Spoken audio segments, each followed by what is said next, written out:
ఇద్దరి గురించి కథ చెప్పాలంటే 3 భాగాలుగా చెప్పొచ్చు. ఒక బిగినింగ్, ట్విస్ట్, ఎండింగ్.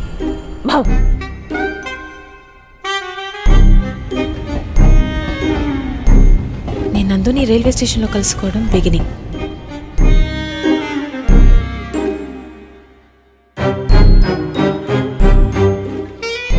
ఇది ట్విస్ట్.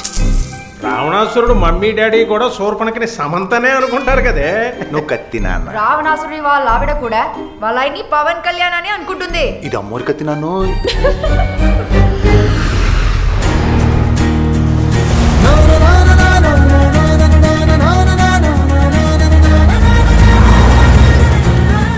ఇది ఎక్కడ ఎండ్ అవుతుందో నాకు తెలియదు. నందు, వదిలేస్తున్నావా నన్ను? నిన్ను లవ్ చేసేంత లగ్జరీ లేదు, వదిలేసేంత లెవెలు లేదు. గోపాల గోపాల అలకేరరా దీప